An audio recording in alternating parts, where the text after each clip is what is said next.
දැන් පුතා ඔයාලා මම ඇඳට පස්සේ ඔයාලා මේ chart එක අඳින්න.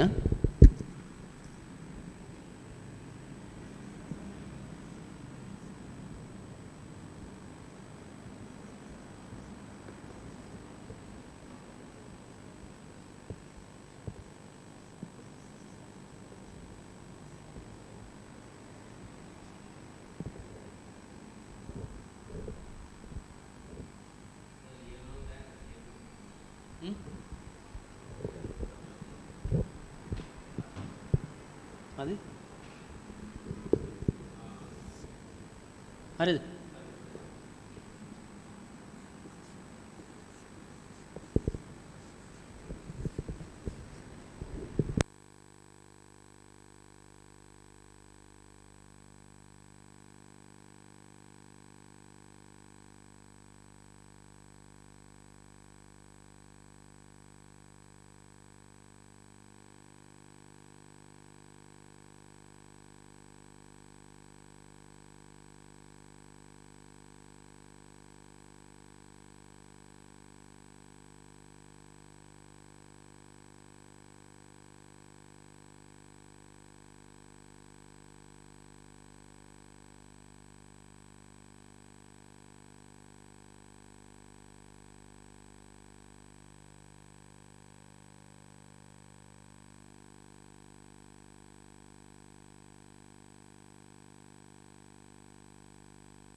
right අදගන්න පුතා ඔය chart එක මං කියද්දි දැන්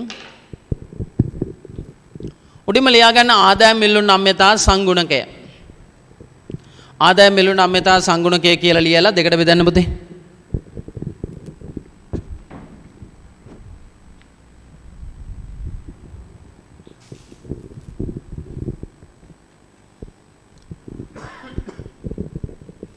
ආදායම් මිල්ලුන් නම්‍යතා සංගුණකය කියලා ලියලා දෙකට බෙදන්න. බෙදලා වම් පැත්තේ ලියන්න ධනවේ ඕන වරන් ඇතුළේ ලියා ගන්න ධන ලකුණ ධනවේ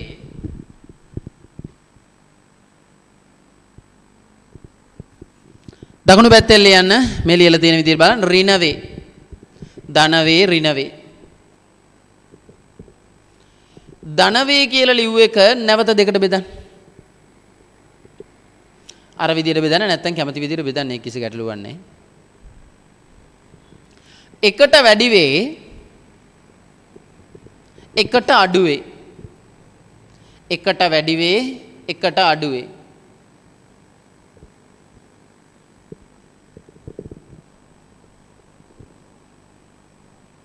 අද එකට වැඩි වේ නම් සංගුණකේ ධන වෙලා එකට වැඩි වෙනවා නම් ලියන්න. ඔතන කොටු කරන්න ඕනෙත් නැහැ. ඔයාලා highlight කරලා වගේ ලියන්න. මොකද එකට වැඩි වෙනවනම් සුඛෝපභෝගී භාණ්ඩයකි. සුඛෝපභෝගී භාණ්ඩයකි. එකට වඩා අඩු වෙනවා නම් ලියන්න අත්‍යවශ්‍ය භාණ්ඩයකි. අත්‍යවශ්‍ය භාණ්ඩයකි.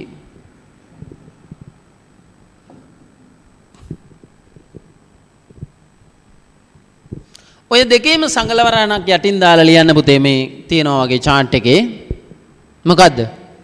අත්‍යවශ්‍ය වුණත් සුඛෝපභෝගී වුණත් ඒ භාණ්ඩ දෙකටම අපි කියනවා මොන භාණ්ඩ කියලාද පුතේ? සාමාන්‍ය භාණ්ඩ වේ. සාමාන්‍ය භාණ්ඩ වේ.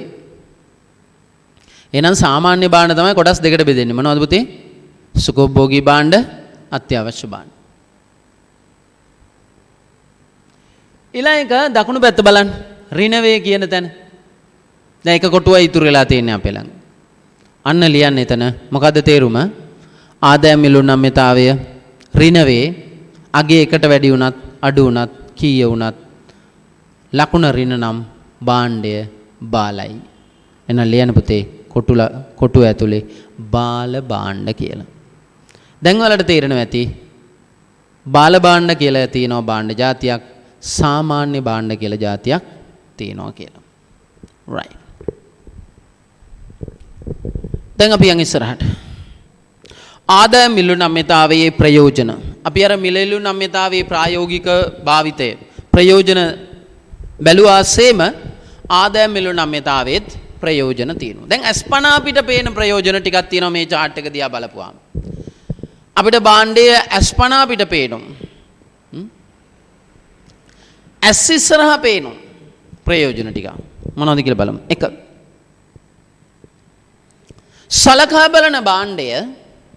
සලකා බලන භාණ්ඩය සලකා බලනවා කියලා කියන්නේ මේ අවස්ථාවේ අපි හිතන භාණ්ඩය පාන්ද පරිප්පුද සීනිද මොනම භාණ්ඩයක් මොකක් හරි කමන්නේ භාණ්ඩේ.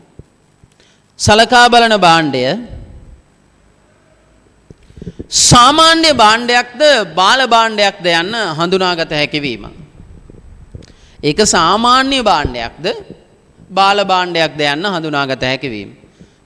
මේක සාමාන්‍ය භාණ්ඩයක්ද මේක බාල එකක්ද හඳුනා ගන්න පුළුවන්. මේක හඳුනා ගන්න සංඛ්‍යාව නෙවෙයි වැදගත් පුතා ලකුණ. මොකද්ද? ධනද ඍණද කියන එක. ධන නම් සාමාන්‍යයි ඍණ නම් බාලයි. ඔය ලියනවා නම් ලියන්න. වැදගත් වෙන්නේ අගේ නෙවෙයි මේ ඉස්සරහා තියෙන ධනද ඍණද කියන එක. ඒකට සංඛ්‍යාව දිහා බලන්න ඕනේ නැහැ. ධනද ඍණද කියලා බලලා කියන්න පුළුවන්. ඊළඟ එක භාණ්ඩය අත්‍යවශ්‍යද සුඛෝපභෝගීද යන්න හඳුනාගත හැකි වීම. භාණ්ඩය අත්‍යවශ්‍යද සුඛෝපභෝගීද යන්න හඳුනාගත හැකි වීම. අපිට ඒකත් අඳුර ගන්න බලවම වෙන්නේ. අයි මේක අත්‍යවශ්‍ය ස්වරූපේ භාණ්ඩයක්ද? එහෙම නැත්නම් සුඛෝපභෝගී භාණ්ඩයක්ද?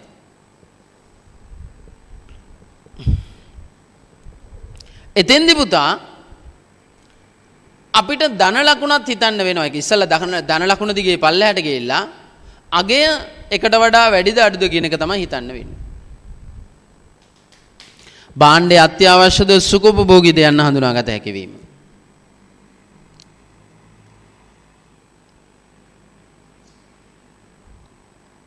තුන්වෙනි එක පුතේ ලියාගන්න මේක ටිකක් දිග වාක්‍යයක් ලියාගන්න. ආදායම ඒ කියලා කියන්නේ පාරිභෝගික ආදායම වෙනස් වීමට අනුව එහෙම ලියන්න. පාරිභෝගික ආදායම වෙනස් වීමට අනුව පාරිභෝගික ආදායම වෙනස් වීමට අනුව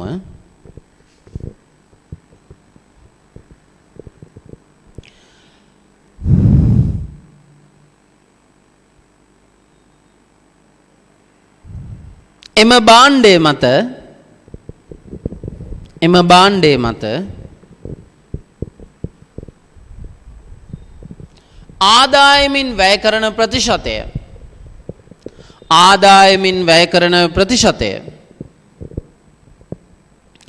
ආදායමින් වැය කරන ප්‍රතිශතය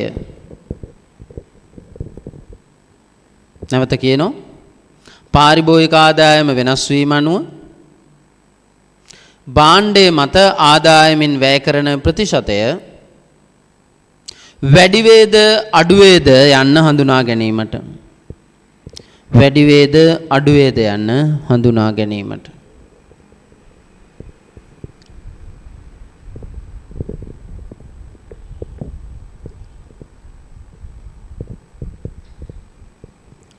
දැන් අපි උදාහරණයක් බලමු. ඔය කියපු කතාවට පොඩි උදාහරණයක්.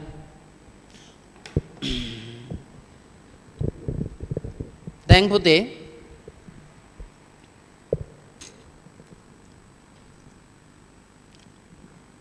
මෙන්න පාරිභෝගික ආදායම.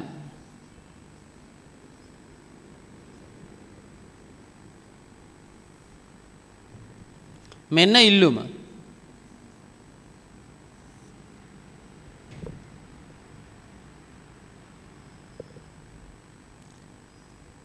මෙන්න භාණ්ඩයේ මිල.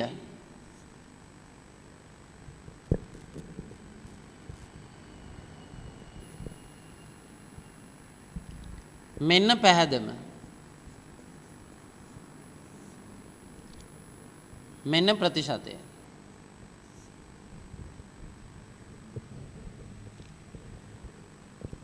හිතන්න පුතේ ඉස්ලාම් පාරිභෝගික ආදායම 10000ක් තිබ්බා කියලා.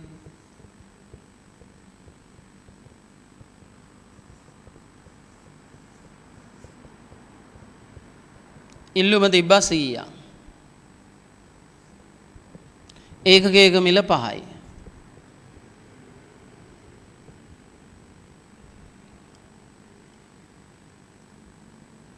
පැහැදම කීයද 500යි.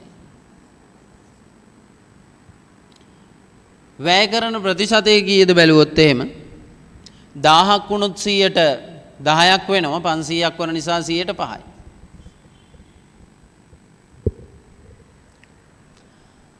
අපි හිතමු පාරිභෝගික ආදායම අපි හිතමු පුතා 120කින් වැඩි වුණා කියලා. 120කින් වැඩි වුණා කියන්නේ 5න් 1කින් වැඩි වෙනවා. ඒ කියන්නේ 12000යි. පාරිභෝගික ආදායම 120කින් වැඩි වෙනවා.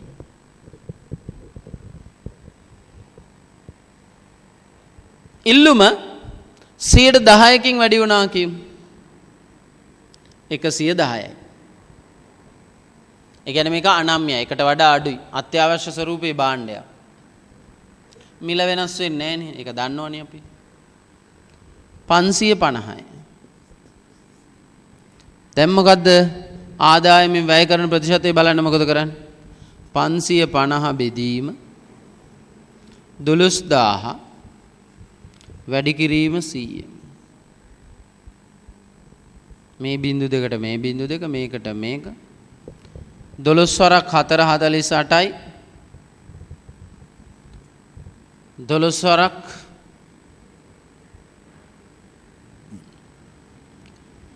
6 12 වරක් 5 60යි. ඒ කියන්නේ 4.6යි. ඒ කියන්නේ මොකද වෙලා තියෙන්නේ? ආදායම වැඩි වුණාට ඒ භාණ්ඩේ මත වැය කරන ප්‍රතිශතය පෙරට වඩා අඩු වෙලා තියෙනවා. මේ ආදායම වැඩි වුණා 120කින්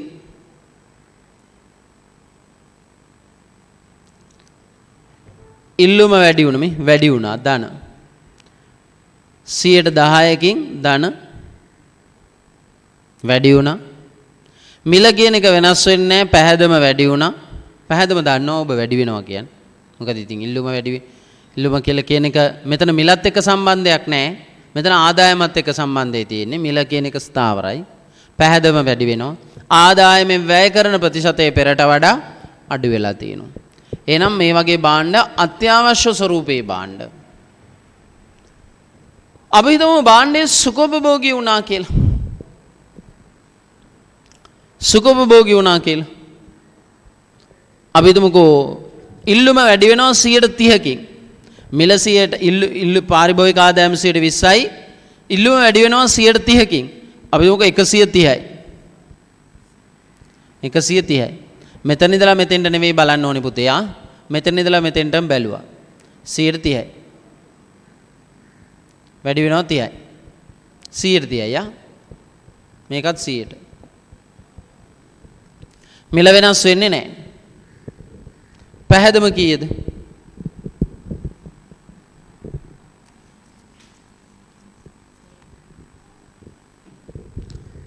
හයසිය 50යි.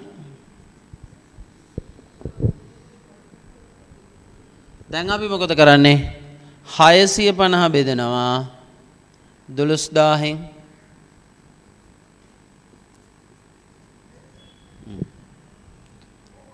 බිංදු 3යිනේ.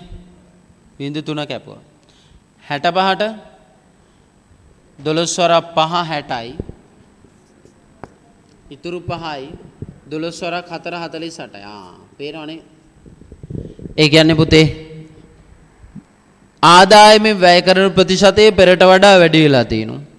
එහෙනම් භාණ්ඩය අත්‍යවශ්‍ය නම් ආදායමෙන් වැය කරන ප්‍රතිශතය පෙරට වඩා අඩුයි. නමුත් ඒ භාණ්ඩයේ සුඛෝපභෝගී නම් ආදායමෙන් වැය කරන ප්‍රතිශතය පෙරට වඩා වැඩි වෙනවා. එහෙනම් අපිට පාරිභෝගිකයන්ට සුඛෝපභෝගී භාණ්ඩ සම්බන්ධයෙන් නම් අපි ආදායමත් එක්ක තියෙන සම්බන්ධය අනුලෝමයි නම් ඒක එකට වඩා වැඩි නිසා අපි වැය කරන ප්‍රතිශතය පෙරට වඩා ආදායමින් ඒ භාණ්ඩය මත වැය කරන ප්‍රතිශතය පෙරට වඩා වැඩි වෙනවා. ඉතින් මේක හොඳ දෙයක් හඳුනා ගන්න පුළුවන් ප්‍රායෝගිකව වැදගත් වෙනවා. ආදායම වෙනස් වීම අනුව භාණ්ඩයේ මත ආදායමෙන් වැය කරන ප්‍රතිශතයට කුමක් වෙනවද? වැඩි වෙනවද අඩු වෙනවද? හරි. ඒක මත භාණ්ඩයත් හඳුනා ගන්න පුළුවන්. වැය කරන ප්‍රතිශතය මත. right. ඊළඟ එක බලන්න. හතරවෙනි කාරණේ සාර්ව ආර්ථික තීරණ ගැනීමේදී ආදායම් මිලවුන් නම්‍යතාවය ඉතාමත් වැදගත් වෙන එකක් තමයි සාර්වාර්ථික තීරණ ගැනීමේදී. ඔයාලා දන්නවා රටක සමස්ත ආදායම වැඩි වෙනකොට අඩු වෙනකොට අහවල් භාණ්ඩවලට මොනවා වෙයිද? ඉල්ලුම වැඩි වෙයිද? අඩු වෙයිද? නැත්තම් ආදායම ඉහළ යනකොට අපේ භාණ්ඩ මොන භාණ්ඩ බවට පත් වෙයිද? හෙට දවසේ. මේවා බාල භාණ්ඩ වෙයිද? සුඛෝපභෝගී භාණ්ඩ වෙයිද? සුඛෝපභෝගී වුණත් ඒක අත්‍යවශ්‍ය ස්වරූපේ භාණ්ඩ බවට පත් වෙයිද මේවා? අන්න ඔය වගේ සාර්වාර්ථික තීරණ, ආයතනික තීරණ. විශේෂයෙන්ම අපේ භාණ්ඩයේ බාල භාණ්ඩයක් බවට පත් වෙලා රටේ සමස්ත ආදායම ඉහළ යද්දී අපේ භාණ්ඩයේ විසි වෙයිද එළියට? දැන් උදාහරණයක් වශයෙන් හොඳම තත්ත්වය තමයි පොදු ප්‍රවාහන සේවාව. සාමාන්‍ය අඩු මිලෙන් අඩු පොදු ප්‍රවාහන සේවාවට සමහරලාවට රටේ ආදායම වැඩි වෙන්න ඒවා විසිවලා ගිහිලා සුඛෝපභෝගී වායු සමනය කරපු භාණ්ඩවලට තමයි ඉල්ලුම වැඩි වෙන්නේ. මේ අධිවේගී මාර්ගවලට තියෙන ඉල්ලුම වැඩි වෙනවා. ඉහළ මිලක් සහිත වාහනවලට තියෙන ඉල්ලුම වැඩි වෙනවා. සාමාන්‍ය වාහනවලට තියෙන ඉල්ලුම. ඒ කියන්නේ අපේ ආයතනයේ, අපේ ව්‍යාපාරයේ, අපේ රටේ නිෂ්පාදනය කරන ලබන භාණ්ඩ හෙට දවසේ කුමන භාණ්ඩ බවට පත් වෙයිද? සාමාන්‍ය භාණ්ඩ බවට පත් වෙලා එක්කෝ ඒක අත්‍යවශ්‍ය වෙයිද? සුඛෝපභෝගී වෙයිද? නැත්නම් ඒක බාල භාණ්ඩයක් වෙලා මේ ආර්ථිකයෙන් විසි වෙලා යයිද? පරිභෝජනය අඩු කරයිද? සීමා වෙයිද? මේ වගේ තත්ත්වයන්ව පත් වෙන්න පුළුවන් මේ වගේ තීරණ. ඒ කියන්නේ ආදායම් මිලවුන් නම්‍යතාවය කියලා කියන එක කෙලින්ම රටේ ආදායම පැත්තත් එක්ක ඉල්ලුම සම්බන්ධ කරලා අපිට විවිධාකාර තීන්දුව తీරන ගැනීමේ හැකියාව තියෙනවා. හරි. ඔන්න ඔතනින් පුතේ අපේ ආදායම් මිලවුන් නම්‍යතාවය කියන එකත් අවසන් වෙනවා. මිලයිලුන් නම්‍යතාවය සේම. එහෙනම් දැන් අපි මිලයිලුන් නම්‍යතාවය ආදායම් මිලවුන් නම්‍යතාවය දෙකම අවසන් කළා. අපි ඊළඟට යමු පුතේ හරස් ඉල්ලුම් නම්‍යතාවය. හරි. දැන් අපි මිලයිලුන් නම්‍යතාවයේදී කතා කළේ සලකා බලන භාණ්ඩයේ මිල සහ සලකා බලන භාණ්ඩයේ ඉල්ලුම් ප්‍රමාණය. ආදායම් මිලවුන් නම්‍යතාවයේදී කතා කළේ පාරිභෝගික ආදායම හා සලකා බලන භාණ්ඩයට ඇති ඉල්ලුම. හරස් මිලයිලුන් නම්‍යතාවයේදී කතා කරන්නේ පුතේ මොකද්ද? වෙනත් භාණ්ඩයක මිල හා සලකා බලන භාණ්ඩයට ඇති ඉල්ලුම. දැන් ඔයාලට පොඩි සමානකමක් පේනවා ඇති. බලමු මොකද්ද මේ කියලා.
බලන්න පුතේ. දැන් නම්‍යතාවය වෙනස් වෙන්නේ ස්වායත්ත සාධක අනුව කියන එක දැන් ඔයාලට තේරෙනවා ඇති. බලන්න. ස්වායත්ත සාධකය උනේ මොකද්ද? සලකා බලන භාණ්ඩයේ මිල නම් මිල ඉල්ලුම් නම්‍යතාවය. පාරිභෝගික ආදායම නම් ආදායම ඉල්ලුම් නම්‍යතාවය. වෙනත් භාණ්ඩයක මිල නම් හරස් ඉල්ලුම් නම්‍යතාවය. හැබැයි බලන්නකෝ හැම වෙලාවෙම මොකක් ගැනද මොන නම්‍යතාවය වුණත් හිතන්නේ මොකක් ගැනද? පරායත්ත සාධකයේ සලකා බලන භාණ්ඩයේ ඉල්ලුම් ප්‍රමාණය. අපි අර ඒකට විශේෂණ වචනයක් කියනවා. සලකා බලන භාණ්ඩයත් එක මිලනේ මිලත් එක තියෙන ඉල්ලුම් ප්‍රමාණය. අනිත් එක මොකද්ද? පාරිභෝගික ආදායම උනාට ගන්නෙ මොකද්ද? සලකා බලන භාණ්ඩයේ ඉල්ලුම. හරස් ඉල්ලුම් නම්‍යතාවයේ උනාට වෙනත් භාණ්ඩයක මිල තමයි ස්වායත්ත සාධකයේ වෙන්නේ. නමුත් පරායත්ත විචල්්‍ය අපි සලකා බලන්නේ හැම වෙලාවෙම මොකද්ද? සලකා බලන භාණ්ඩයේ ඉල්ලුම ප්‍රමාණය කියන වචනේ පැත්තකට දැම්මොත් සලකා බලන භාණ්ඩයේ ඉල්ලුම තමයි. එහෙනම් පරායත්ත නම්‍යතාවයේදී පුතේ මතක තියාගන්න පරායත්ත සාධකය කියලා කියන එක හැම වෙලාවෙම එකයි. වෙනස් වෙන්නේ පුතේ ස්වායත්ත සාධකය. ස්වායත්ත සාධකයේ වෙනස් වීමට අනුරූපීව නම්‍යතාවය මොකද්ද කියලා වෙනස් වෙනවා. ස්වායත්ත සාධකයේ සලකා බලන භාණ්ඩයේ වුණොත් මිල ඉල්ලුම් නම්‍යතාවය. ස්වායත්ත සාධකයේ ආදායම වුණොත් ආදායම ඉල්ලුම් නම්‍යතාවය. ස්වායත්ත සාධකයේ වෙනත් භාණ්ඩයක මිල වුණොත් හරස් ඉල්ලුම් නම්‍යතාවය. අපි හැම වෙලාවෙම වෙනස් කරන්නේ ස්වායත්ත සාධක ඉස්සරලාම. ඒකට අනුරූපීව වෙනස් වෙන්නේ මොකද්ද? සලකා බලන භාණ්ඩයේ තියෙන ඉල්ලුම්. හරි. එහෙනම් පුතේ දැන් ඔයාලට තියෙනවා හරස් ඉල්ලුම් නම්‍යතාවය. කියවන්න බලන්න. පිටු අංක 30. සෙසු සාධක නොවෙනස්ව තිබියදී සම්බන්ධිත භාණ්ඩයක මිල වෙනස් වීමට ප්‍රතිචාරිකව සලකා බලන භාණ්ඩේ මෙතන පුතේ සම්බන්ධිත භාණ්ඩයක මිල කියන එක සම්බන්ධිත කියන එක කපන්න. සම්බන්ධිත කියන එක කපල ඉවරලා යන වෙනත් භාණ්ඩයක. ඒක වෙනත් භාණ්ඩය සම්බන්ධිත වෙන්න පුළුවන්. නොවෙන්නත් පුළුවන්. ඒක තීරණය වෙන්නේ නම්‍යතාවය අනුව. ඊට කලින් කියන්න බෑ ඒක සම්බන්ධිතද නැද්ද කියලා.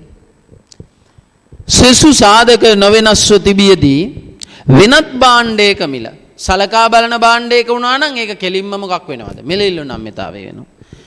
වෙනත් භාණ්ඩයක මිල වෙනස් වීමකට ප්‍රතිචාරිකව සලකා බලන භාණ්ඩයේ ඉල්ලුම් ප්‍රමාණය වැරදි පුතේ සලකා බලන භාණ්ඩයේ ඉල්ලුමේ ප්‍රමාණය කපලා දාන්න. සලකා බලන භාණ්ඩයේ ඉල්ලුමේ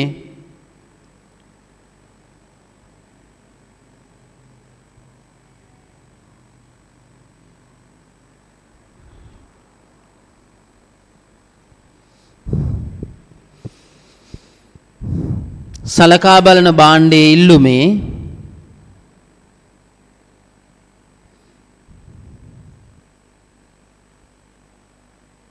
නැත්නම් සලකා බලන භාණ්ඩයේ ඉල්ලුම සලකා එම හදන්න මිල වෙනස් වීම ප්‍රතිචාරිකව සලකා බලන භාණ්ඩයේ ඉල්ලුම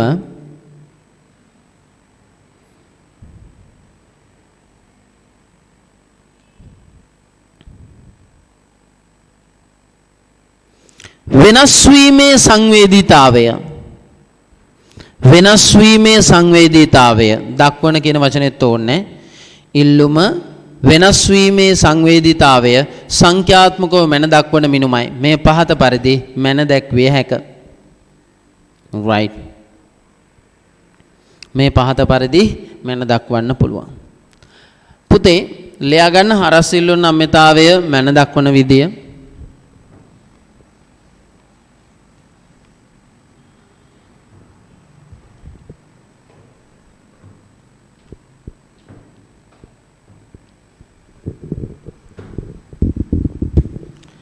EXY delta QX බෙදීම delta PY වැඩි කිරීම PY බෙදීම QX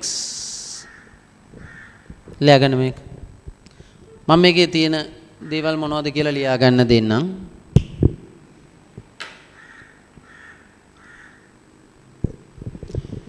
EXY සමානයි ඩෙල්ටා QX බෙදීම ඩෙල්ටා PY වැඩි කිරීම PY බෙදීම QX. හරි. ලියාගන්න මේකේ අර්ථය. EXY කියලා කියන්නේ හරස් සිල්ලුන් නම්‍යතා සංගුණකය. ඔයාලට ආය ලියා ගන්න බැරි නම් මෙහෙම කරන්න.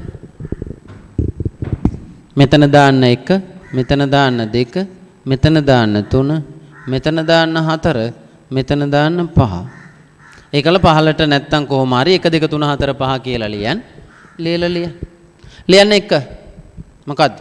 හරස් සිල්ලුන් නම්‍යතා සංගුණකය. හරස් සිල්ලුන් නම්‍යතා සංගුණ මේ විදිහට සංඛ්‍යා දාගන්න. නැත්තම් මං කියන පිළිවෙල වෙනස් වෙයි. හරස් සිල්ලුන් නම්‍යතා සංගුණකය අංක 1. 2 සලකා බලන භාණ්ඩයේ ඉල්ලුමේ වෙනස. සලකා බලන භාණ්ඩයේ ඉල්ලුමේ වෙනස. සලකා බලන භාණ්ඩයේ ඉල්ලුමේ වෙනස.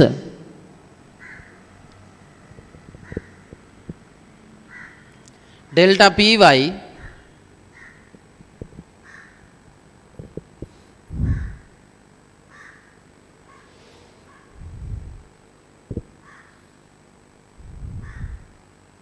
ඩෙල්ටා PY ලෑන් අන්භාණ්ඩවල මිලේ වෙනස. අන්භාණ්ඩවල මිලේ වෙනස.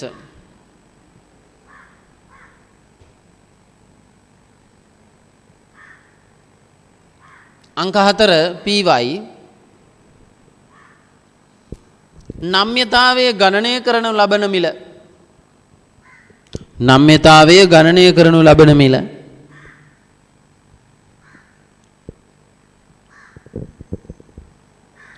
අංක 5 එම මිලේදී ප්‍රමාණය.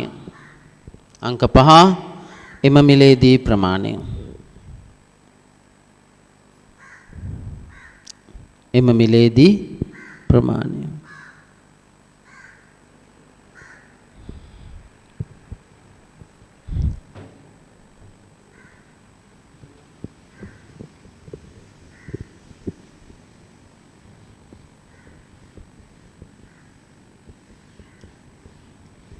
දැන් පුතේ ඔය සූත්‍රයට දාලා නම්‍යතාවයේ ගණනය කරාට පස්සේ ලැබෙන පිළිතුර මෙන්න මේ විදිහේ පිළිතුරක් වෙන්න පුළුවන්. නම්‍යතාවයේ ගණනය කරාට පස්සේ ලැබෙන පිළිතුර මෙන්න මේ වගේ පිළිතුරක් වෙන්න පුළුවන්.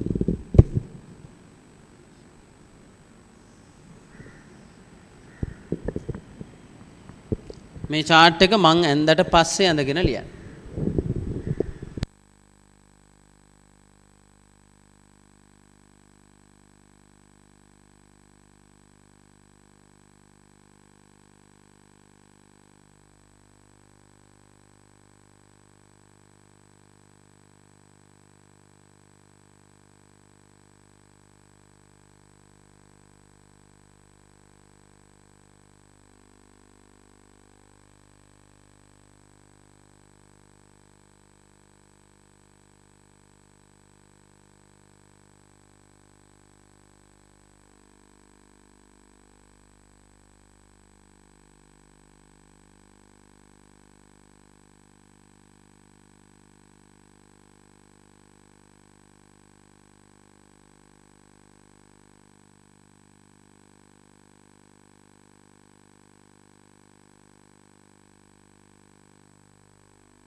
බලන්න පුතේ chart එක හරස් ඉල්ලුම් නම්‍යතා සංගුණකය.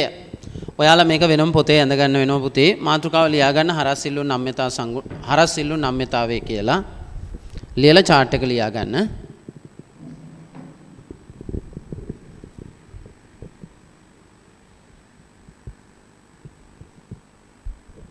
හරස් ඉල්ලුම් නම්‍යතා සංගුණකය කියලා ලියලා තුනට බෙදන්න. ධන වේ, ඍණ වේ, ශුන්‍ය වේ.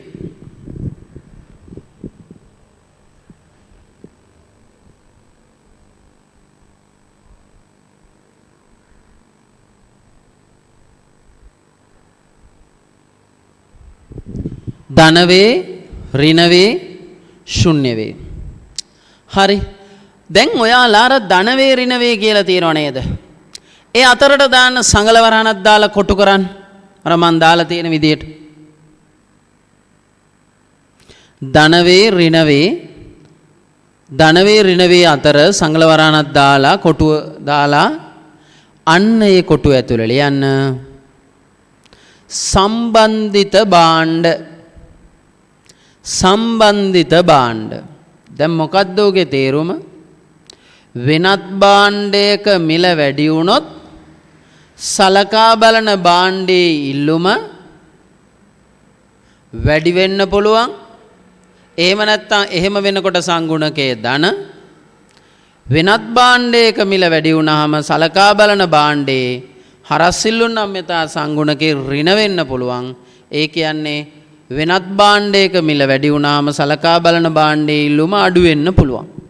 එහෙනම් වෙනත් භාණ්ඩයක මිල වැඩි වෙනකොට සලකා බලන භාණ්ඩයේ ඉල්ලුම වැඩි වුණත් සලකා බලන භාණ්ඩයේ ඉල්ලුම අඩු වුණත් ඔය එකිනෙක භාණ්ඩ අපි කියනවා මොන භාණ්ඩ කියලාද? සම්බන්ධිත භාණ්ඩ කියලා.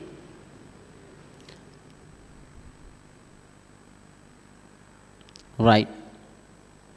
දැන් අපි මේ පැත්ත ඉවර කරලා යන්න. ඊළඟට එන්න ධන වේ කියන එක දෙකට බෙදන්න. අර කොටුව කපාගෙන යන්නේ නැතුව දෙකට බෙදන්න. ධන වේ දෙකට බෙදන්න. දැන් අපි ඔය කතා කළේ උඩ කතා කළේ සංගුණකයේ තියෙන නිකිලාගේටනේ කො ඍණ හෝ ධන හෝ මොකක් හරිනේ. අපි දැන් එමු සංඛ්‍යාත්මකගේ. සංඛ්‍යාත්මකගේ එකට වැඩි එකට අඩු. සංඛ්‍යාත්මකගේ එකට වැඩි සංඛ්‍යාත්මකගේ එකට අඩු. සංඛ්‍යාත්මකගේ එකට වැඩි නම් අපි ඒකට කියනවා සමීප ආදේශක කියලා. සංඛ්‍යාත්මකගේ ධන වෙලා එකට වැඩි වුණොත් අපි ඒකට කියනවා අර කොටුව ඇතුළේ ලියන්න සමීප ආදේශක. ඒ කියන්නේ දැන් භාණ්ඩ දෙකම සමීප ආදේශක. එකට වඩා අඩු වුණොත් අපි ඒකට කියනවා දුරස්ත ආදේශක. සමීප ආදේශක, දුරස්ත ආදේශක.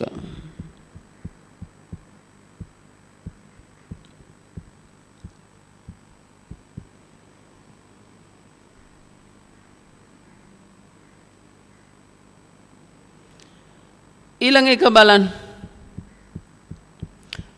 ඍණ වේ එකට වැඩි වේ. එතන කොටු දෙකක් ගහලා නැහැ. ඔයාලට ඕනනම් ගහ ගන්න පුළුවන්. මම මේක පොඩ්ඩක් තේරුම් කරලා තමයි ඔය එකට වැඩි වේ අඩු වේ කියන එක තේරුම් කරන්න ඕන.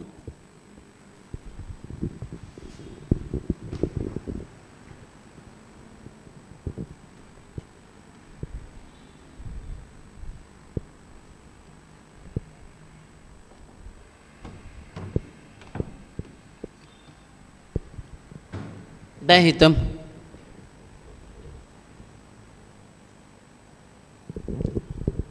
දැන්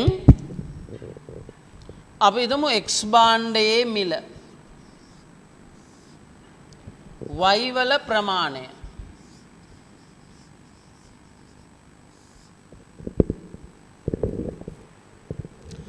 අපි හිතමු පුතේ x වල මිල 10%කින් වැඩි වෙනකොට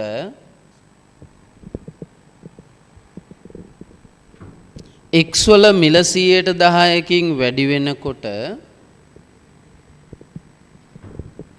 y භාණ්ඩයේ ඉල්ලුම් ප්‍රමාණය 30%කින් අඩු වෙනවා.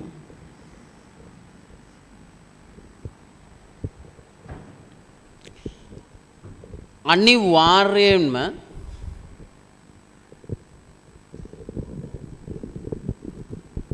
මේ භාණ්ඩ එකට අඩු වුණත් එකට වැඩි වුණත් මේ භාණ්ඩය ඇත්තටම ඔබ දන්නවා ප්‍රතිබද්ධ භාණ්ඩ කියලා කියන්නේ. ඇයි? කිසියම් භාණ්ඩයක මිල වැඩි වෙලා සලකා බලන භාණ්ඩය ඉල්ලුමු. උදාහරණයක් වශයෙන් හිතන්නකො පුතේ.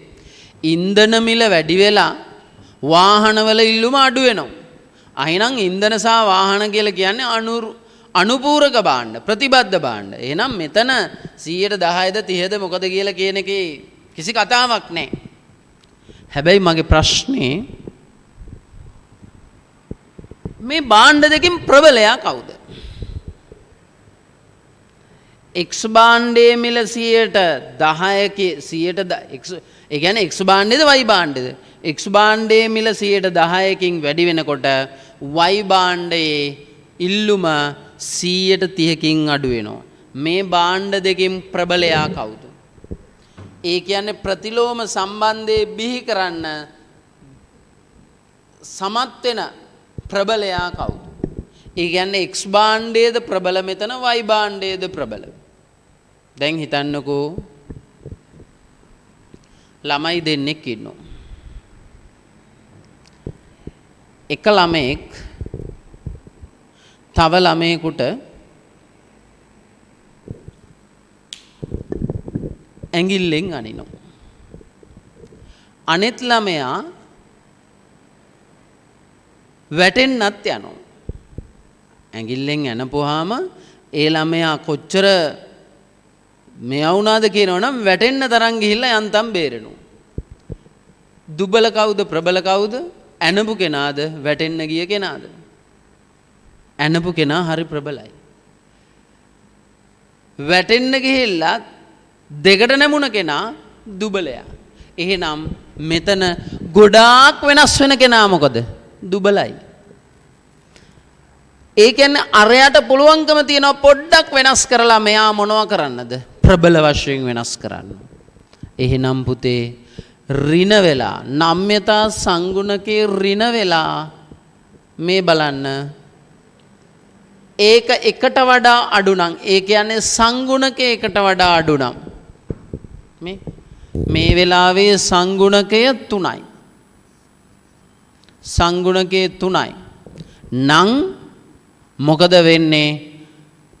එකට වඩා වැඩි. මේ එකට වඩා වැඩි. එතකොට මොකද වෙන්නේ? සලකා බලන භාණ්ඩය දුබලයි. සලකා බලන භාණ්ඩය දුබලයි.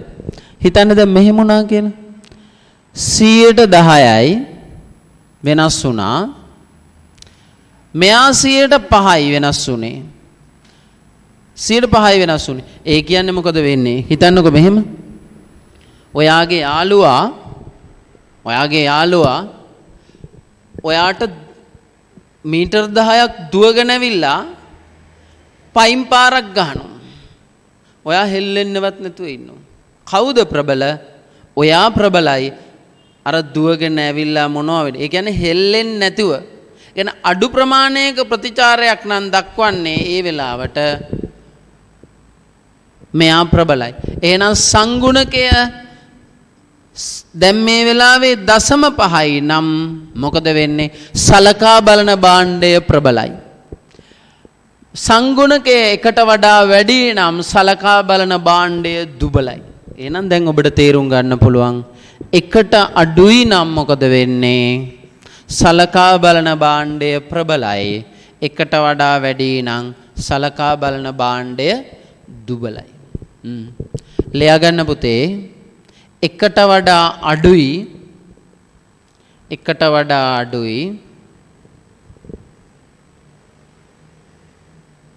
සලකා බලන භාණ්ඩය දුබල වේ. සලකා බලන භාණ්ඩය දුබල වේ.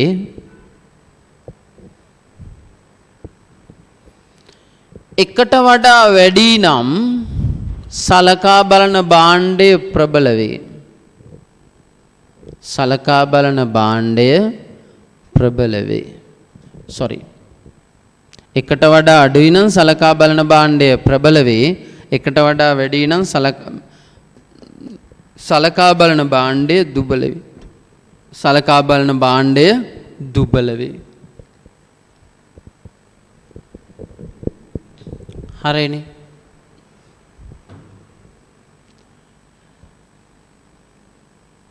right. දැන් එන්න පිටු අංක 31ට. බලන්න. හරස් සිල්ලුම් නම්‍යතාවයේ වශයෙන් ලැබෙන අගය හරස් සිල්ලුම් නම්‍යතා සංගුණකේ right. හරස් සිල්ලුම් නම්‍යතාවයේ වශයෙන් ලැබෙන අගය හරස් සිල්ලුම් නම්‍යතා සංගුණකේ වශයෙන් හැඳින්වේ. මෙකී අගය පදනම් කරගෙන පහත නිගමනයන් වලට එළඹිය හැක. බලන්න පුතේ. හරස් සිල්ලුම් නම්‍යතාවයේ ධනාගයක් ගනී නම් එවැනි භාණ්ඩ මොන භාණ්ඩද? ධනාගයක් නම් එවැනි භාණ්ඩ. මෙතන එවැනි භාණ්ඩ කියන්නේ මොන භාණ්ඩද? සලකා බලන භාණ්ඩයයි අනෙක් භාණ්ඩයයි දෙකම. ඇත්තටම උතන කියන්න ඕනේ හරිනම් එකිනෙක භාණ්ඩ දෙකම. හරස් සිල්ලුම් නම්‍යතාවයේ ධනාගයක් ගනී නම් එකිනෙක භාණ්ඩ. එකී භාණ්ඩ මොන භාණ්ඩද? ආදේශක භාණ්ඩ වේ. එම භාණ්ඩ ආදේශක භාණ්ඩ වේ. ආදේශක භාණ්ඩ වේ. එම ධනාගය එකට වැඩි නම් සමීප ආදේශක වේ.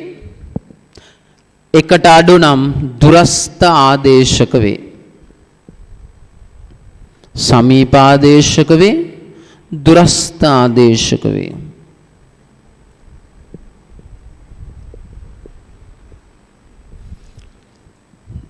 ධනාගයක් නම් ආදේශක, ඒක එකට වැඩි නම් සමීප ආදේශක, එකට අඩු නම් දුරස්ත ආදේශක. හරස් සිල්ලුම් නම්‍යතාවයේ ඍණාගයක් ගන්නේ නම් එකී භාණ්ඩ එකිනෙක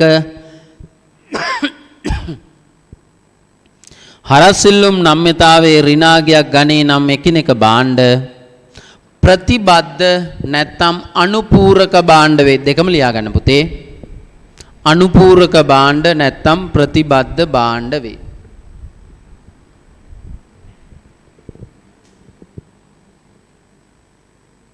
හරස් සිල්ලුම් නම්‍යතාවයේ ශුන්‍යාගයක් ගනී නම් එම භාණ්ඩ ස්වාධීන භාණ්ඩ එහෙම නැත්නම් අසම්බන්ධිත භාණ්ඩ වේ. ස්වාධීන භාණ්ඩ එහෙම නැත්නම් අසම්බන්ධිත භාණ්ඩ වේ. ස්වාධීන භාණ්ඩ එහෙම නැත්නම් අසම්බන්ධිත භාණ්ඩ වේ.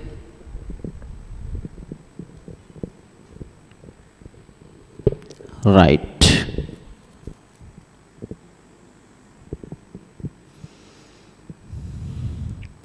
අපි යන් ඊළඟට හරස් සිල්ලුම් නම්‍යතාවයේ ප්‍රයෝජන ටික කතා කරන්න. එතනින් අපේ ඉල්ලුම කියන මාතෘකාව අවසානයේටපත් වෙනවා. right.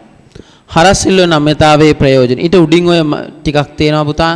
ඔයාලට අර ඕනනම් අර ඔයාලගේ ඉස්සලා chart එක ඇඳ ගන්න තිබ්බා උතන. දැන් ඔයාලා වෙනම පොතක ඇඳගෙන තියෙනවා නම් ගැටලුවක් නැහැ. මේකේ ලිවීමේ අවශ්‍යතාවයක් දැන් ඉන්නේ නැහැ. හරස් සිල්ලුම් නම්‍යතාවයේ ප්‍රයෝජන. හරස් සිල්ලුම් නම්‍යතාවයේ ප්‍රායෝගික වැදගත්කම. ලියා ගන්න පුතේ පළවෙනි එක.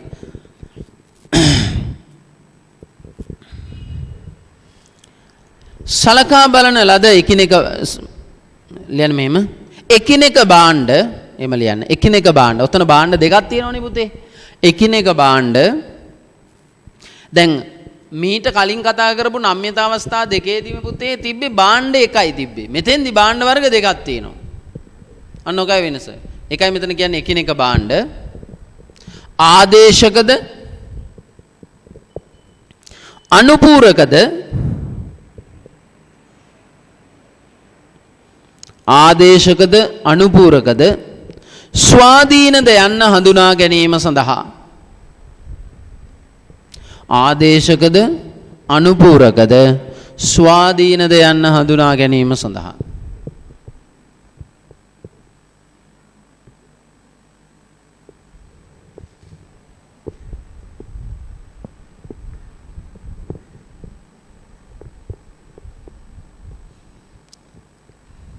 දෙක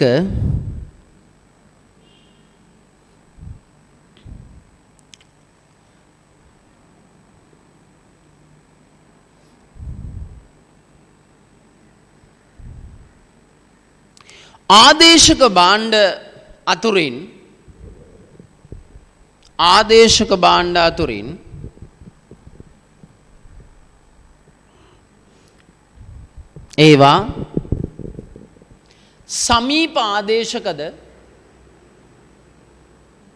ඒවා සමීප ආදේශකද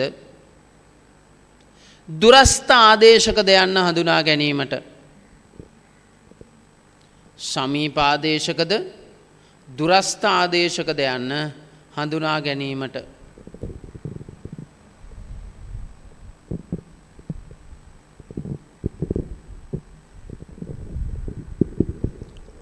තුන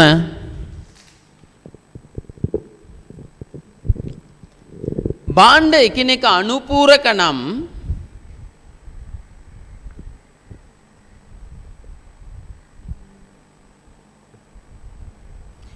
ප්‍රබල අනුපූරකතාවයක් සහිත භාණ්ඩය හඳුනා ගැනීමට ප්‍රබල අනුපූරකතාවයක් සහිත භාණ්ඩය හඳුනා ගැනීමට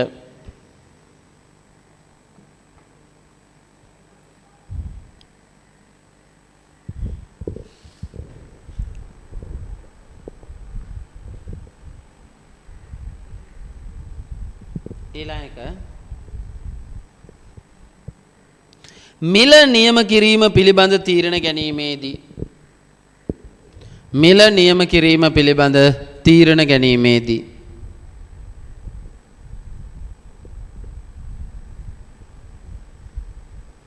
පොඩි රිකැලක් ගාලා යන විශේෂයෙන්ම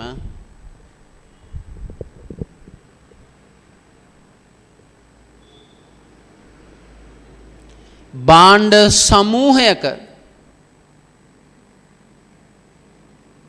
මිල තීරණය කිරීමේදී මේ වැදගත් වේ. භාණ්ඩ සමූහයක මිල තීරණය කිරීමේදී මේ වැදගත් වේ.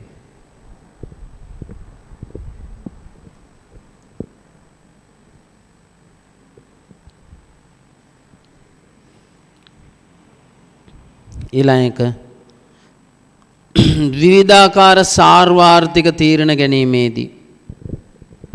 විවිධාකාර සාර්වාර්ථික තීරණ ගැනීමේදී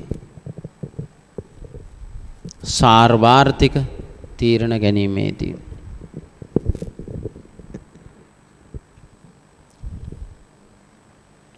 right ඔන්න ඔතනින් අපේ ඉල්ලුම කියන මාතෘකාව අවසානයටපත් වෙනවා. අපි ඊළඟට කතා කරමු සැපයුම කියන මාතෘකාව. කොකටත් පුතා ඔයාලා පොතේ ලියා ගන්න මාතෘකාව සැපයුම කියලා. අවශ්‍ය වුණොත් නෝට් එකක් ලියා ගන්න, නැත්නම් අවශ්‍ය වුණ නැත්නම් ගැටලුවක් නැහැ.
right අපි ගමු සැපයුම. දැන් ඔයාලට මම ඉල්ලුම බොහොම විධිමත්ව විස්තරාත්මකව කතා කරලා තියෙන නිසා සැපයුම මට ඉක්මනින් කතා කරන්න පුළුවන් පුතා. පැය එකමාරක් වාගේ කාලයක් ඇතුළතදී අපිට අද සම්පූර්ණයෙන්ම මේ සෙෂන් එකේදී අවසන් කරන්න බැරි වෙයි. නමුත් සෑහෙන ප්‍රමාණයක් සැපයුම සම්බන්ධයෙන් කතා කරන්න පුළුවන් වෙයි. right. අපි බලමු පුතේ සැපයුම කියන්නේ මොකක්ද කියලා වේගවත්ව ආ ඉල්ලුම හා ඔයාලා මන් පොඩි යෝජනාවක් කරනවා මං ඔයාලට. මොකද්ද? ඉල්ලුම හා සැපයුම එක ළඟ තියාගෙන පාඩම් කරන්න. දෙක වෙන් වෙන්ව තියාන පාඩම් කරන්න යන්න එපා පුතේ. ඉල්ලුම තව කොහෙවත් එක පොතක නැත්තම් ඊයේ ඉල්ලුම අද සැපයුම එහෙම එපා. ඉල්ලුමත් එක්ක සැපයුම ළඟ තියාන පාඩම් කරන්න. එතකොට ওই දෙක පාඩම් කරන්න හරිම ලේසි. right? හරි. මෙන්න සැපයුම. බලන්න. නිශ්චිත කාල පරිච්ඡේදයක් තුල ඇත්තටම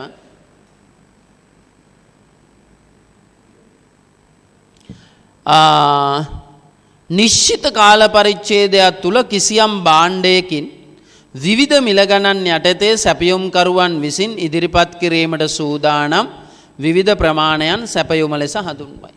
බලන්න එතන කියන කතාව.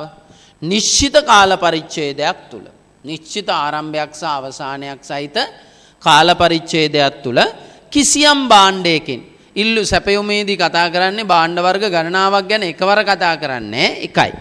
කිසියම් භාණ්ඩයකින් විවිධ මිල ගණන් යටතේ එක මිලකදී නෙවෙයි කතා කරන්නේ විවිධ මිල ගණන් යටතේ සැපයුම්කරුවන් විසින් සැපයුම්කරුවෙකු කියනවට වඩා හොඳයි මෙතන සමූහයක් කියන එක. ඒකයි මෙතන සැපයුම්කරුවන් විසින් ඉදිරිපත් කිරීමට සූදානම්. ඒ කියන්නේ අලෙවි කරන ප්‍රමාණය නෙවෙයි පුතේ සැපයුම කියන්නේ. සැපයුම් කිරීමට සූදානම්. අලෙවි කිරීමට සූදානම්. අලෙවි කිරීම සඳහා ඉදිරිපත් කිරීමට සූදානම්. ප්‍රමාණයට අපි කියනවා මොකක් කියලාද? සැපයුම කියලා. දැන් පොඩි ප්‍රශ්නයක් එනවා. මොකද්ද? මේ අලෙවි කිරීමට සූදානම් වන ප්‍රමාණයට අයිති වෙන්නේ මොන ප්‍රමාණයද කියන එක. දැන් ඕනෑම නිෂ්පාදකයෙකුගේ නැත්තම් ව්‍යාපාරිකයෙකුගේ පුතා තොග දෙතැනක තියෙනවා. තොග වර්ග දෙකක් තියෙනවා. කොහෙද තොග වර්ග දෙක තියෙන්නේ? එකක් තමයි ඉස්සරහ අපි පොඩි ව්‍යාපාරයක කඩේක කියලා හිතමු. ව්‍යාපාරයක කඩේ ඉස්සරහා තියෙනවා පාරිභෝගිකයන්ගේ නෙත ගැටෙන මානයේ තියෙනවා. එනවා බලනවා. හාල් නම් බලනවා. අතට අරන් බලනවා. ඉඹල බලනවා. සුවඳ බලනවා. ලයිට් එකට අල්ලලා බලනවා. ඒව පාරිභෝගිකයෝ මිලදී ගැනීමට සූදානම්. මොකද ඔහු පරීක්ෂාවට ලක් කරන එක. ඒ වගේම තව ටිකක් තියෙනවා පිටිපස්සේ ගබඩාවේ. ඒව නැත්තම් නිෂ්පාදකයාගේ වෙන තැනක කොහේ හරි. දැන් ඔයාලට පොඩි ප්‍රශ්නයක් එනවා පුතා. ඔය දෙකම සැපයුමට අයිති වෙනවාද කියලා. මතක තියාගන්න දරුවනේ සැපයුමට ගබඩා කරලා තියෙන තොගය සැපයුමට එන්නේ නැහැ. ගබඩාවක තියෙන තොගය නිෂ්පාදකයාගේ ගබඩාවක තියෙන තොගය සැපයුම නෙවෙයි. නිෂ්පාදකයා අලවියට සූදානම්ව තියෙන තොගය කියලා කියන්නේ පාරිභෝගිකයාට නෙත ගැටෙන මානෙ බැලූ බැල්මට පේන්න තියෙන තොගය පමණයි. ඒක නිසා නොපෙනෙන හංගලා තියෙන ඊයේ මේ විකුණන්න කියලා තිබ්බ ටිකෙන් අරන් තියපු ටික සැපයුම් ප්‍රමාණයට එන්නේ නැති බව ඔබ හොඳින් මතක තියාගන්නට ඕන. අනෙත් එක සැපයුම කියලා කියන්නේ හොඳට මතක තියාගන්න අලෙවි කරන ප්‍රමාණය නෙවෙයි. අලෙවි කරන ප්‍රමාණයයි අලවියට සූදානම්ව තියෙන ප්‍රමාණයයි කියන්නේ දෙකක්. පාරිභෝගිකයෙකු අවිල්ලා පාරිභෝගිකයෙකු හෝ කීප දෙනෙක් අවිල්ලා මිලදීගෙන අරන් යන බඩු ටික ඒක මිලදී ගත්ත ප්‍රමාණය සත්‍ය වශයෙන් මිලදී ගත්ත ටික සහ සත්‍ය වශයෙන් අලෙවි කරපු ටික. නමුත් සූදානම්ව තියෙන තොගය කියලා කියන්නේ සූදානම් සියල්ලම අලෙවි වෙන්නේ නැහැ. එහෙනම් සැපයුම කියලා කියන්නේ අලෙවි කරන ටික නෙවෙයි අලවිය සඳහා සූදානම් ටික. දැන් ඇත්තටම ඔයාලගේ පාඩම් කරන වෙලාවයි පාඩම් කළ හැකි වෙලාවයි දෙකක්. එහෙනම් ඔයාලා පාඩම් කිරීම සඳහා තියෙන ටයිම් එක අවේලබල් ටයිම් එක තියෙන වෙලාව කියලා කියන්නේ ඔයාලගේ ධාරිතාවය. නමුත් ඒකෙන් ඔයාලා පාඩම් කරන්න පැය භාගෙ වෙන්න පුළුවන්. ඒක සත්‍ය ප්‍රමාණය. එහෙනම් සත්‍ය ප්‍රමාණයයි නමුත් ඉදිරිපත් වෙලා ලබාගත හැකිව තියෙන ප්‍රමාණයයි කියන්නේ දෙකක්.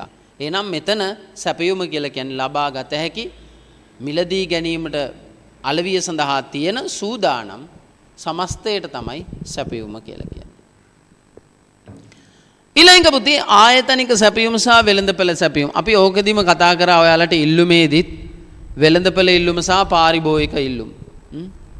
වෙළඳපළ ඉල්ලුමේදී කතා කළේ වෙළඳපළේ සිටින පාරිභෝගිකයෝ අතරින් එක්කෙනෙක් කරනු ලබන ඉල්ලුම. ඒ වගේම තමයි සැපයුම කියලා කියන්නේ වෙළඳපළේ තියෙන සමස්ත සැපයුමෙන් එක නිෂ්පාදකයෙකුගේ සැපයුමට අපි කියනවා ආයතනික සැපයුම කියලා. වෙළඳපළ සැපයුම කියලා කියන්නේ ඒ ව්‍යාපාරයේ ඒ වෙළඳපළේ ඉන්න සියලුම සැපයුම් කරුවන්ගේ සැපයුම. දැන් බිස්කට් වෙළඳපළ ගන්නකො. බිස්කට් වෙළඳපළේ එක්තරා සමාගමක සැපයුම ගත්තොත් ආයතනික සැපයුම. නමුත් ඒ බිස්කට් වෙළඳපළේ ඉන්න සියලුම බිස්කට් වල ගත්තොත් එහෙම අන්න ඒකට කියනවා වෙළඳපළ සැපයුම කියලා. ටියුෂන් වෙළඳපළ ගන්න. උසස් පෙළ සඳහා වන ටියුෂන් වෙළඳපළ. උසස් පෙළ සඳහා වන ටියුෂන් වෙළඳපළේ එක ගුරුවරයෙකුගේ සැපයුම. ඒක තමයි ආයතනික සැපයුම. හැබැයි ඉන්න සියලුම ගුරුවරුන්ගේ සැපයුම අපි කියනවා වෙළඳපළ සැපයුම. හොස්පිටල් ගන්න. සෞඛ්‍ය සේවාව සම්බන්ධ වෙළඳපළ. එක හොස්පිටල් එකක් කියන්නේ ආයතනික සැපයුම. සමස්ත හොස්පිටල් ඔය තියෙන ලංකාව පුරා පෞද්ගලික අපි හිතමු. සියලුම හොස්පිටල් වල සැපයුම වෙළඳපළ සැපයුම. බලන්න පුතේ. නිශ්චිත කාල පරිච්ඡේදයක් තුල කිසියම් භාණ්ඩයකින් විවිධ මිල ගණන් යටතේ සැපයුම් කරුවන් විසින් වෙළඳපළට එක් සැපයුම්කාර ආයතනය. මෙතන පොඩි ගැටලුවක් තියෙනවා බලන්න. නිශ්චිත කාල පරිච්ඡේදයක් තුල ඒක වෙනස් වෙන්නේ නැහැ. උඩ කිව්ව විදියමයි. කිසියම් භාණ්ඩයකින් ඒකත් උඩ කිව්ව විදියමයි. විවිධ මිල ගණන් යටතේ සැපයුම් කරුවන් විසින්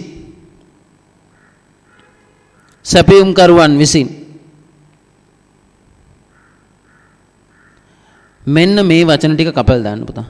සැපයුම් කරුවන් විසින් කියලා තියෙනවනේ. එතන ඉඳලා තියෙන මේ වචන ටික 1 2 3 4යි. මොකද වචන 4? වෙළඳපළට එක් සැපයුම්කාර ආයතනයක්.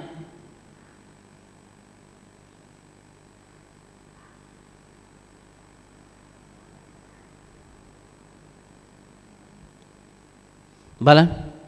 නිශ්චිත කාල පරිච්ඡේදයක් තුල කිසියම් භාණ්ඩයකින් විවිධ මිල ගණන් යටතේ සැපයුම් කරුවන් විසින් සැපීමට සූදානම් විවිධ ප්‍රමාණයන්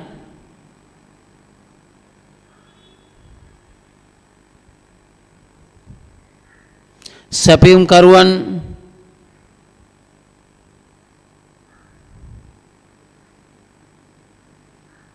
කරුවන් විසින් සැපීමට සූදානම් විවිධ ප්‍රමාණයන් වෙළඳපළ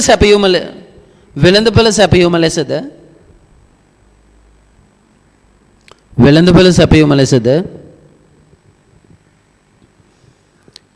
සියලු සැපයුම් කරුවන් කියන එක කපන්න. දැල්ල යන එක් සැපයුම් කරුවෙකු විසින්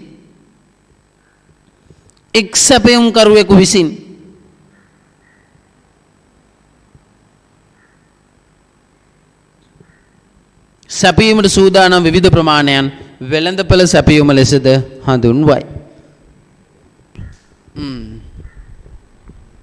ඔය අදහස එන විදිහට හදාගන්න.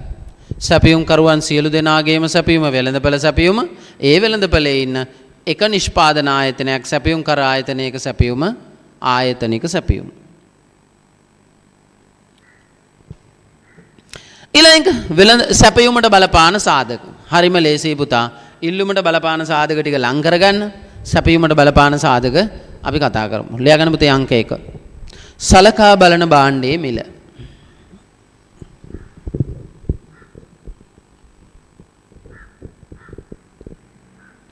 සලකා බලන භාණ්ඩයේ මිල 1යි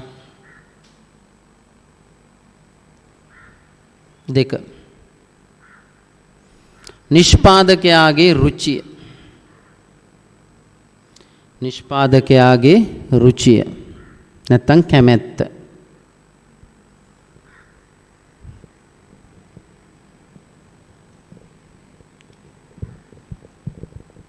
3.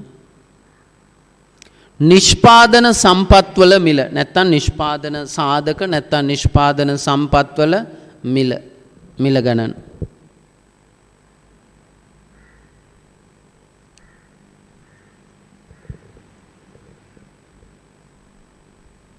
4 නිෂ්පාදන සම්පත්වල සැපයුම. නිෂ්පාදන සම්පත්වල සැපයුම. නිෂ්පාදන සම්පත්වල සැපයුම. සැපයුම කියන්නේ තියෙන ප්‍රමාණය. නිෂ්පාදන සම්පත් වල තියෙන ප්‍රමාණය.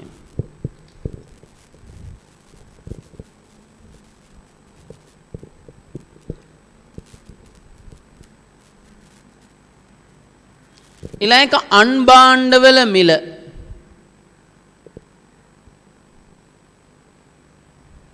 අන්භාණ්ඩවල මිල.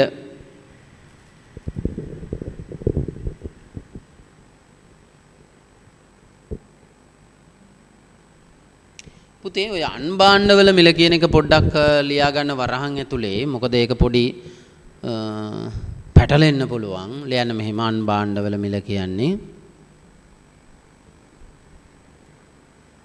නිෂ්පාදකයා සතු සම්පත් භාවිත කරමින් නිෂ්පාදකයා සතු සම්පත් භාවිත කරමින් නිපදවිය හැකි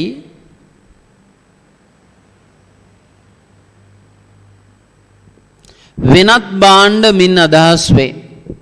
නිෂ්පාදකයා සතු සම්පත් භාවිත කරමින් නිපදවිය හැකි වෙනත් භාණ්ඩ මින් අදහස් වේ.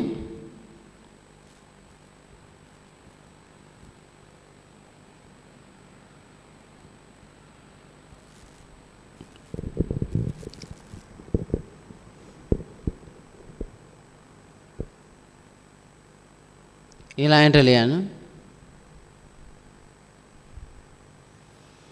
නිෂ්පාදකයා භාවිත කරනු ලබන නිෂ්පාදකයා භාවිත කරනු ලබන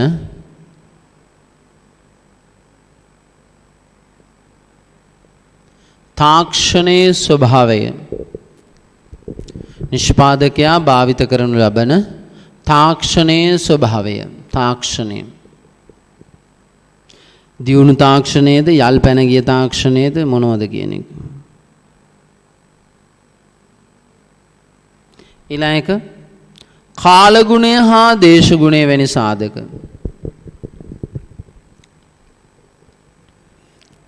කාලගුණය හා දේශගුණය වැනි සාධක.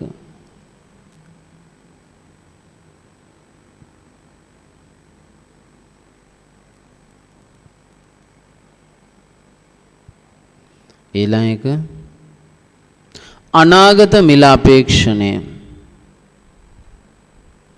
අනාගත මිල අපේක්ෂණය.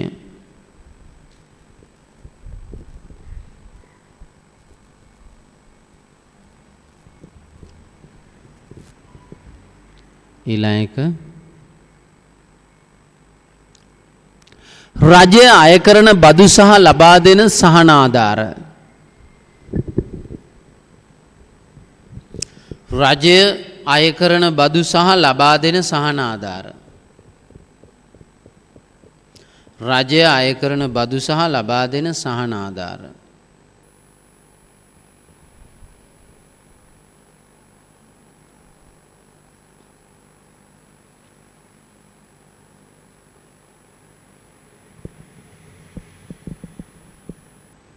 ඊළඟ විනිමය අනුපාතය, පොලි අනුපාතය වැනි සාර්වාර්ථික සාධක. විනිමය අනුපාතය, පොලි අනුපාතය යනාදී සාර්වාර්ථික සාධක.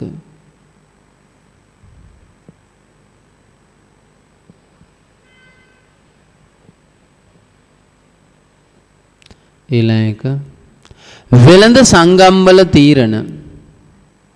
සමහරවිට වෙළඳ සංගම් තීරණය කරනවා සැපයුම අඩු කරන්න, වැඩි කරන්න. වෙළඳ සංගම්වල තීරණ.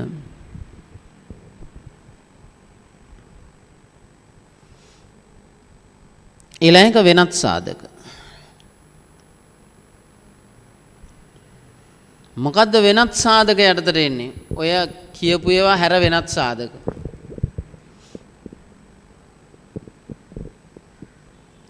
දැන් හොඳම වෙනත් සාධකය තමයි අපි මේ දවස්වල අත්දකිමින් ඉන්නේ. අපි සියලු දෙනාම ගෙවල් වලට හිර කරපු කොරෝනා උවදුර කියලා කියන එක සැපයුම තීරණය කරන්න බලපාපු වෙනත් සාධක. රට තුල නැත්තම් ලෝකයේ තුල ආර්ථිකය තුල ව්‍යාප්ත වෙමින් යන යම්කිසි වසංගත තත්වයක් මත සැපයුම තීරණය වෙනවා. සැපයුම සමහර භාණ්ඩවල සැපයුම වැඩි වෙනවා, සමහර භාණ්ඩවල සැපයුම අඩු වෙනවා. මේ දවස්වල සැනිටයිසර්ස්, මාස්ක් ඒවට තියෙන ඉල්ලුම හරි වැඩි. එතකොට සැපයුමත් හරි වැඩි. සැපයුම වැඩි වෙලා තියෙන්නේ. ආහාර ද්‍රව්‍ය සඳහා වන සැපයුම වැඩි වෙලා තියෙන්නේ. නමුත් වෙන භාණ්ඩ, සුඛෝපභෝගී භාණ්ඩ ඒවට තියෙන හරි සැපයුම අඩුයි. ඒවා ඒ අවස්ථාව අනුව තීරණය කරන්නට ඕන. ඒ නිසා මේ අපි තීරණය කරන්න ඕන හොඳට මතක තියාගන්න. වෙනත් සාධක කියලා කියන එක මේ අර කියපු ප්‍රධාන සාධකලා ගන්න. හැබැයි මතක තියාගන්න සමහරලාට අර කියපු වෙනත් අර ප්‍රධාන සාධක වලට වඩා අර වෙනත් සාධකයේ ප්‍රබල වෙන්න පුළුවන් යම් යම් අවස්ථාවල. හරි? රයිට්. ඊළඟ එක ඉල්ලුම් ශ්‍රිතය. සැපයුමත් ඊට බලපාන සාධකත් අතර පවත්නා සම්බන්ධතාවය. දැන් ඔබලා දන්නවනේ. සැපයුමයි සැපයුම කෙරෙහි බලපානු ලබන සාධකයි අතර තියෙන සම්බන්ධතාවයක්. ඒක අනුලෝම වෙන්න පුළුවන්, ප්‍රතිලෝම වෙන්න පුළුවන්. ඒ මොන සම්බන්ධයේ තිබ්බත් අපි ඒකට කියනවා ශ්‍රිතීය සම්බන්ධය කියලා. ශ්‍රිතාත්මක සම්බන්ධය. සැපයුමත් ඊට බලපාන සාධක අතරත් පවතින සම්බන්ධතාවය ගණිතමය සමීකරණයක ආකාරයෙන් සාරාංශ කොට දැක්වීමයි. ලියන්න පුතේ පොඩි අර තියෙන කඩේ රේඛාව උඩ ලියන්න. එනම්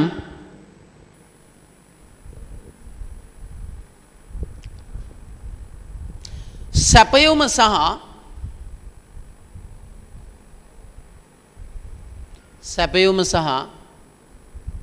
සැපයුම කෙරෙහි බලපානු ලබන සාධක අතර පවතින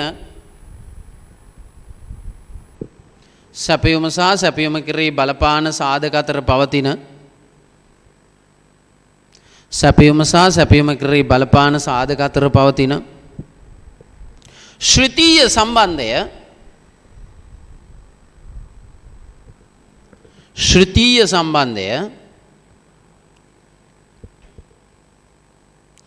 වීජගණිතමය ලෙස ඉදිරිපත් කිරීමයි. වීජගණිතමය ලෙස ඉදිරිපත් කිරීමයි. වීජගණිතමය ලෙස ඉදිරිපත් කිරීමයි.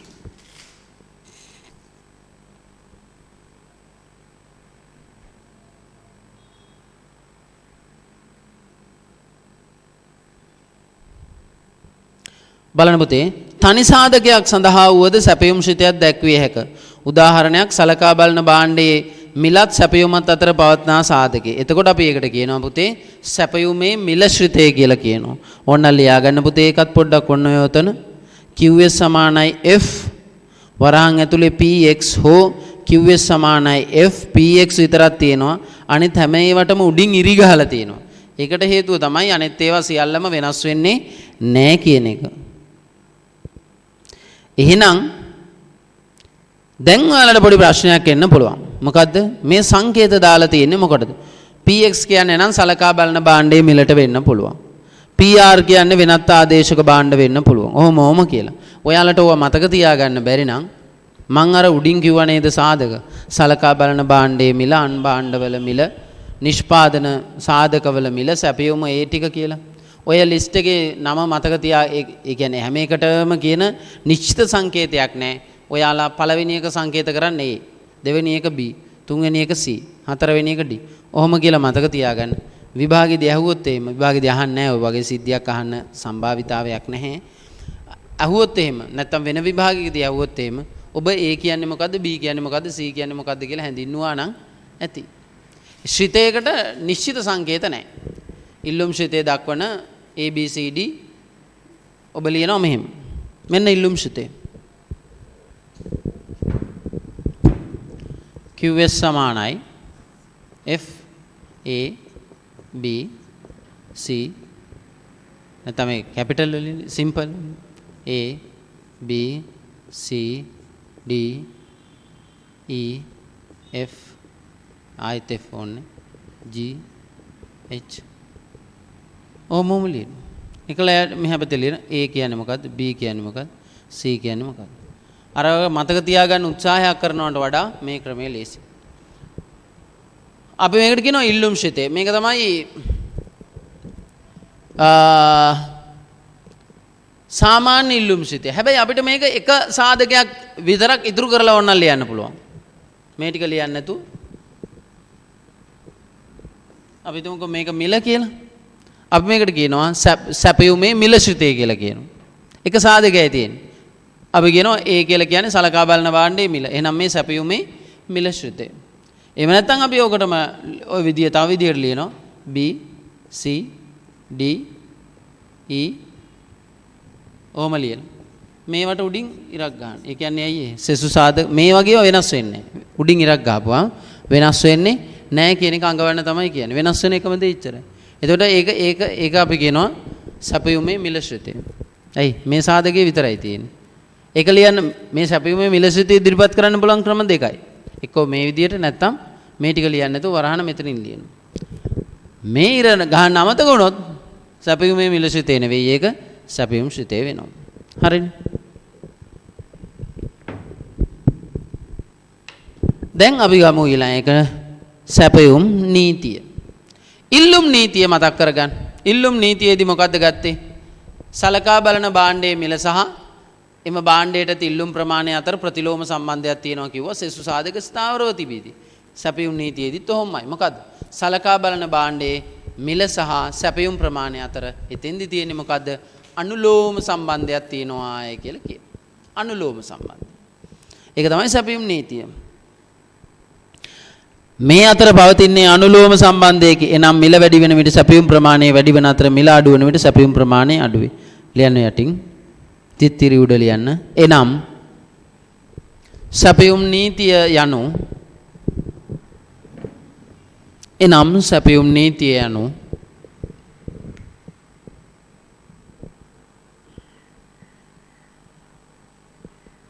සෙසු සාධක ස්ථාවරව තිබියදී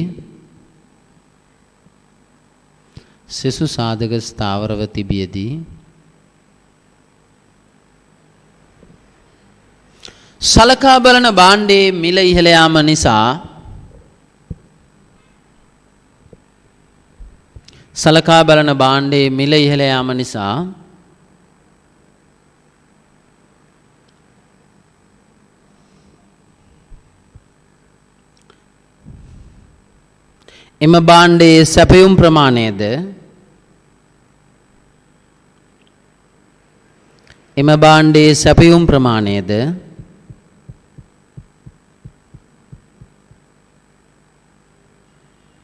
එම භාණ්ඩයේ සැපයුම් ප්‍රමාණයද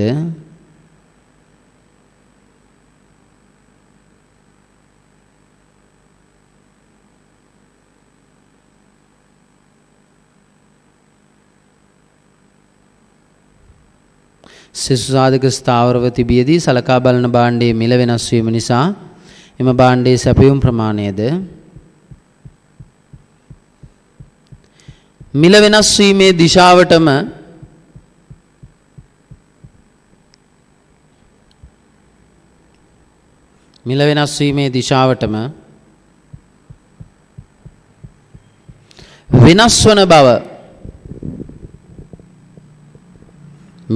වීමේ දිශාවටම වෙනස් වන බව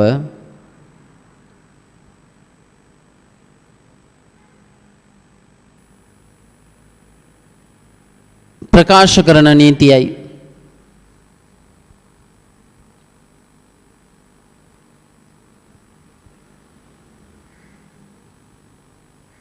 මෙසේ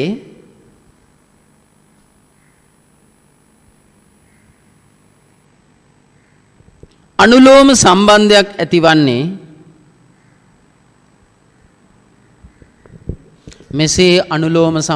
ඇතිවන්නේ highlight කරලා ලියන්න. මෙසේ අනුලෝම සම්බන්ධයක් ඇතිවන්නේ සෙසු සාධක ස්ථාවර නිසා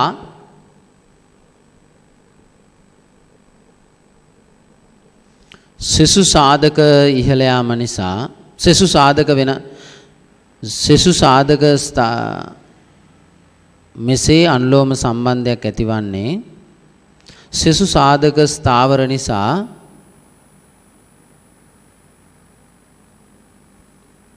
මිල වෙනස් වීමේදී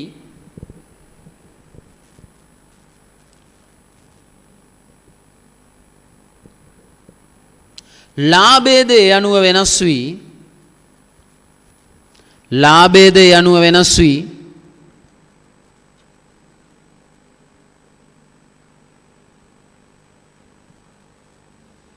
පාරිභෝගිකයාගේ නිෂ්පාදකයාගේ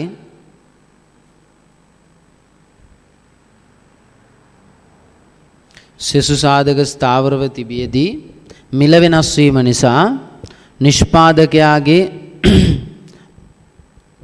ලාභයද වෙනස් වීම නිසා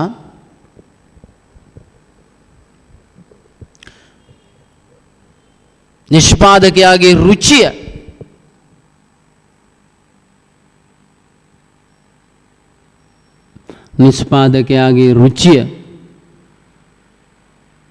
ඒ අනුව වෙනස් වීමයි. නිෂ්පාදකයාගේ රුචිය ඒ අනුව වෙනස් වීමයි. right. අපි කතාව බලමු පුතා පොඩ්ඩක් මොකක්ද ඔය කියන්නේ කියලා. බලන්න. දැන් පුතේ මිල තියෙනවා. අපි මේකට පිරිවැයක් තියෙනවා කියමු. අපි දුම් සැපයුම් ප්‍රමාණයකුත් තියෙනවා.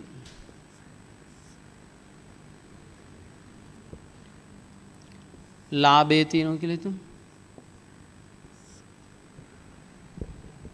මේ එක භාණ්ඩයක් මොකක් හරි x කියලා හිතමු. මිල රුපියල් 100යි, පිරිවැය 60යි, සැපයුම් ප්‍රමාණය 1000යි, 1000යි නෙමෙයි ටිකක් 800යි. ද ලාභය කීයද පුතා? 40යි, 8000යි, 32000යි.